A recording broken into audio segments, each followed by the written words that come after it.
De volta com o Justiça do Trabalho de hoje, eu estou conversando com o juiz do trabalho, titular da 2ª Vara do Trabalho aqui de Natal, Luciano Ataíde Chaves. Estamos conversando a respeito do tema tão polêmico atualmente, né, agora na atualidade, da reforma trabalhista. Então, Luciano, eu encerrava o bloco anterior lhe perguntando quais os aspectos mais polêmicos do texto da proposta de reforma trabalhista.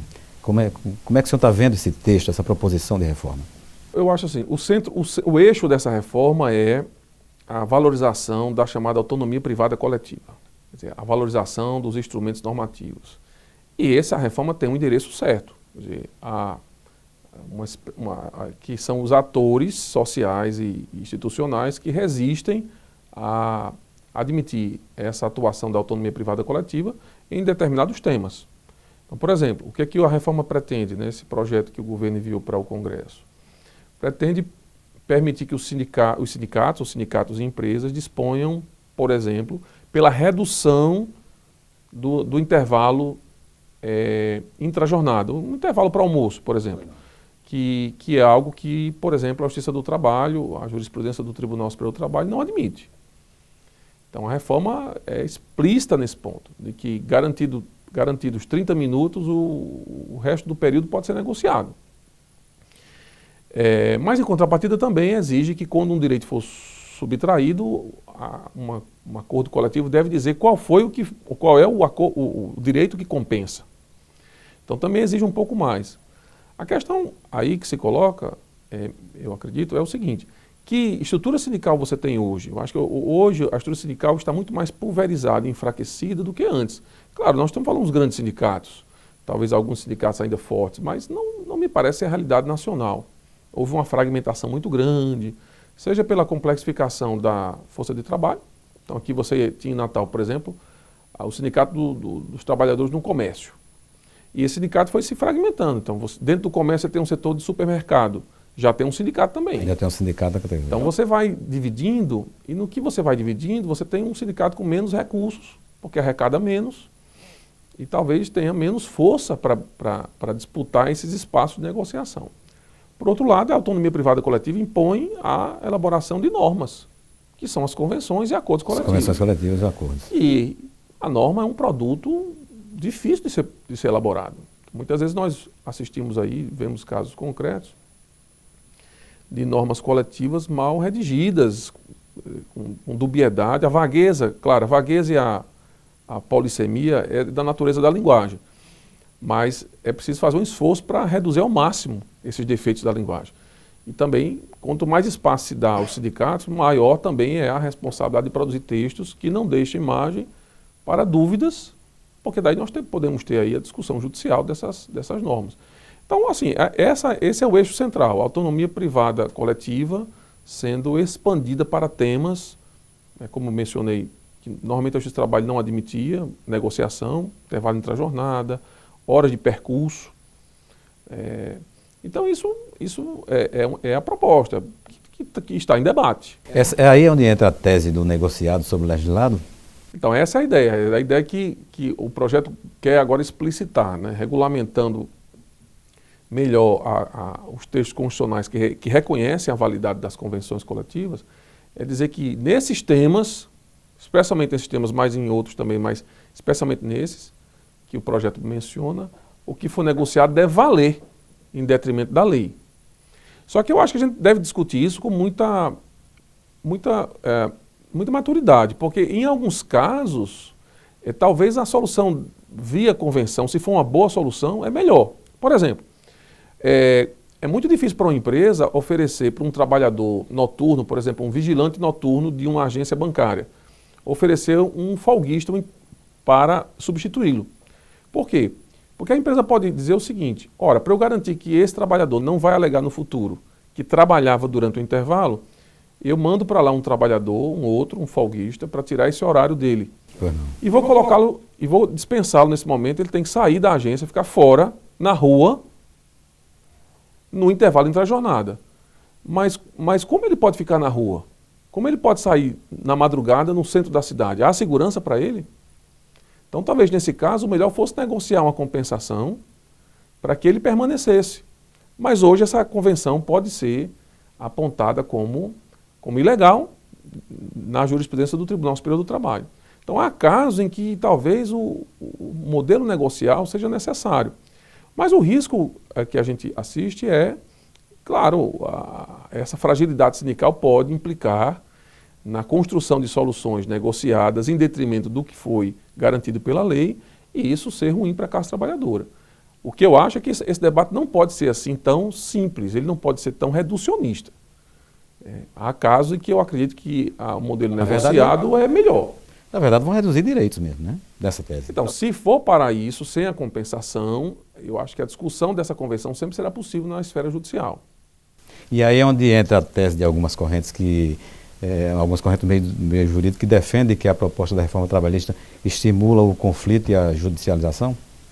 Essa questão não decorre apenas da legislação, porque há um volume importante de processos que são ajuizados na Justiça do Trabalho, cujo propósito é, de fato, trazer o Estado para ser um copartícipe, muitas vezes, de uma administração de passivos trabalhistas.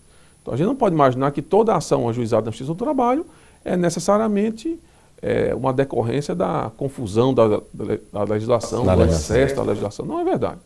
Você tem os números da Justiça do Trabalho indicam que aproximadamente 50% das ações gravitam em torno de verbas rescisórias. E em muitos casos o trabalhador não esconde, diz perante o juiz que a empresa mandou ele vir para a Justiça do Trabalho.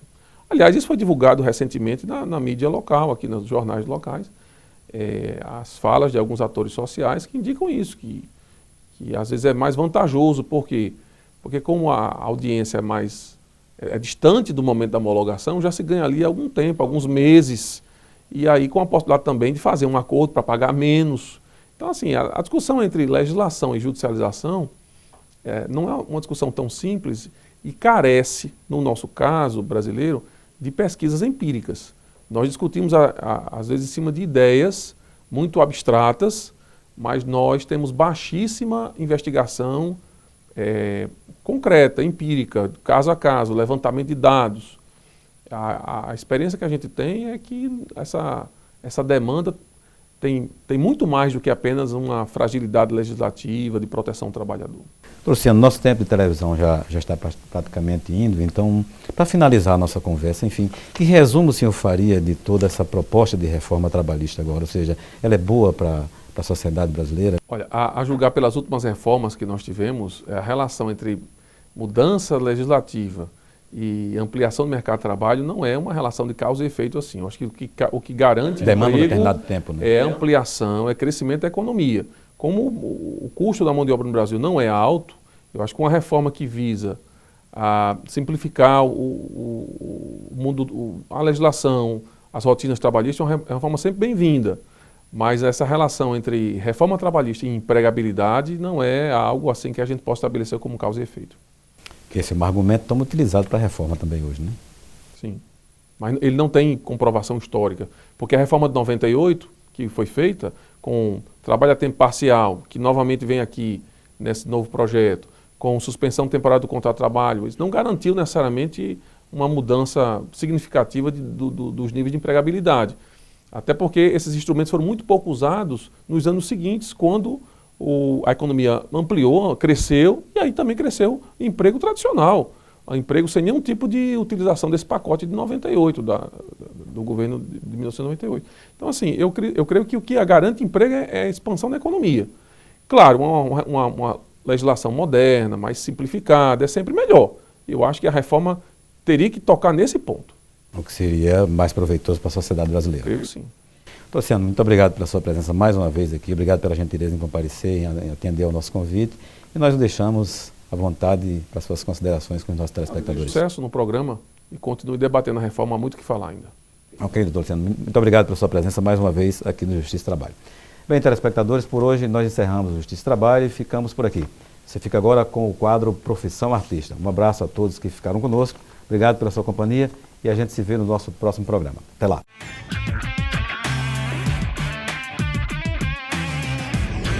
Eu sou de Rio Pomba, Minas Gerais. Estou em Natal desde 2007 e vim para cá em função do trabalho do meu marido, que veio designado para trabalhar aqui, e na ocasião ainda não era cantora. Eu gostava de cantar, sempre cantei, minha família toda musical, mas eu tinha uma outra profissão, que a minha formação é antropologia, e eu vim querendo continuar essa profissão em Natal.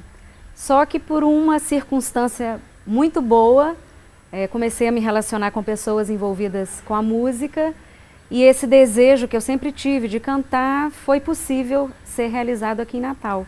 Então, há 4 anos eu comecei a cantar profissionalmente e estou muito feliz com essa profissão que eu abracei desde então. O artista é um trabalhador como qualquer outro trabalhador. A gente tem obrigações, né? A única diferença é que a gente está trabalhando com arte e talvez seja um diferencial da gente fazer com muito prazer o que a gente faz. Exige estudo, dedicação, disciplina. Como qualquer outro trabalho, a gente tem que focar e se dedicar ao máximo para que a gente possa oferecer o melhor para o público. Eu sou Lísia Condé, sou artista brasileira, intérprete, antropóloga de formação e artista por paixão. Eu amo o que eu faço. Por onde o vento levou teu olhar, por que tanto tempo me fez te esperar? Em que beira-mar ficou toda a dor e o tanto de amor que eu tinha pra dar?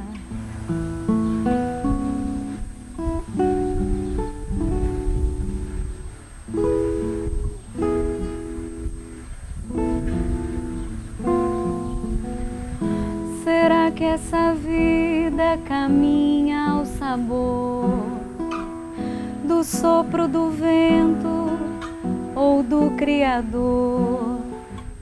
Porque outra vez eu te vejo passar e mais uma vez não posso te amar.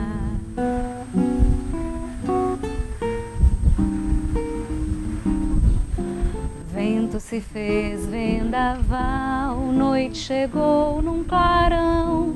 Levanto a vela no mar, deixa vir raio e trovão. Deixa outro dia raiar, quem sabe qual direção, aponta pra qual lugar. Jogo meu leme no chão, deixo soprar o coração. Vou pra onde a vida levar.